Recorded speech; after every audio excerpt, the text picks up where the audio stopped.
पूरी रात night shift करके थकावट और सुबह की कपकपाती सर्दी में मेरा स्टोर के हीटर से निकलकर कार तक आना मुश्किल हो गया था। पहुंचते पहुंचते मुंह से धुएं निकलने लगे। जल्दी जल्दी कार में बैठा,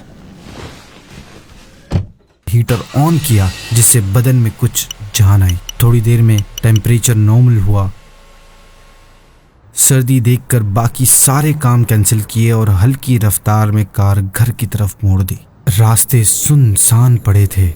सर्दी की वजह से कोई बाहर नहीं निकल रहा था। घर के करीब पहुंचा तो अचानक मेरी नजर एक शख्स पर पड़ी जो सर्दी से कांपता हुआ सड़क के किनारे किनारे पैदल चलते हुए जा रहा था। मैंने सोचा, या खुदा, ये इतनी सख्त सर्दी में कहाँ जा रहा है, और वो भी पैदल। शहर में लूटमारी के जो हालात हैं उसके बाइस इसके पास जाने का दिल तो नहीं कर रहा था कि न जाने कब कौन सी मुसीबत सर पर आ जाए। लेकिन क्यूरियोसिटी यानी तजस्सुस और इंसानी हमदर्दी के जज्बे से मजबूर होकर गाड़ी उसके पास जाकर रोकी।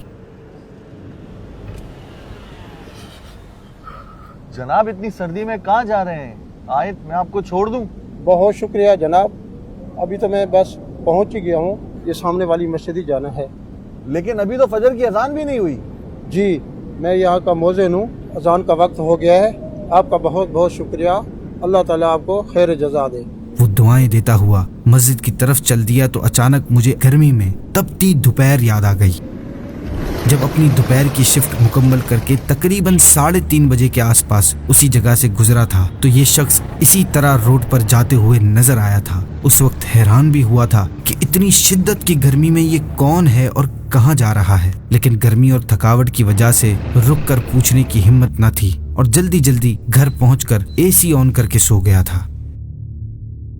गाड़ी घर की तरफ जा रही थी, लेकिन कभी हमने सोचा है सख्त सर्दी की रात में तूफान हो या बारिश हो या गर्मी से तपती दोपहर, कौन है जो अपने वक्त पर अल्लाह के बुलावे की सदा बुलंद करता है कि आओ नमाज की तरफ, आओ कामयाबी की तरफ, और इसे इस कामयाबी का कितना यकीन है कि उसे इस फर्ज अदा करने से ना तो सख्त सर्दी या बारिश रोक सकती है और ना ही सख्त गर्मी। जब सारी दुनिया अपने घरों में एसी के मजे ले रही होती है या सख्त सर्दी में गर्म बिस्तरों में नींद के आगोश में होती है, तब भी वो अपना फर्ज अदा करने के लिए घर से बाहर जाता है। और आज तक हमने कभी ये सोचा कि उनकी तनख्वाह कितनी होगी, उनकी सैलरी क्या होगी? शायद 12,000 या 15,000 रुपए। एक तगारी उठाने वाला मजदूर भी रोजाना 800 रुपए के मुताबिक महीना 24,000 से 26,000 रुपए कमा लेता है। तब मुझे यकीन हुआ कि ऐसे ही लोग हैं जिनकी वजह से अल्लाह पाक हम पर मेहरबान है। इन्हीं लोगों की वजह से हम पर अजाब नहीं आते। मेरा दिल चाहा कि वापस जाकर इन्हें गले लगाऊं, लेकिन मैं ये सोचते सोचते कब का अपने कमरे में लेट चुका था। हीटर वाले कमरे में होते हुए भी मुझे सुकून नहीं मिल रहा था। अल्लाहु अकबर, अल्लाहु अकबर।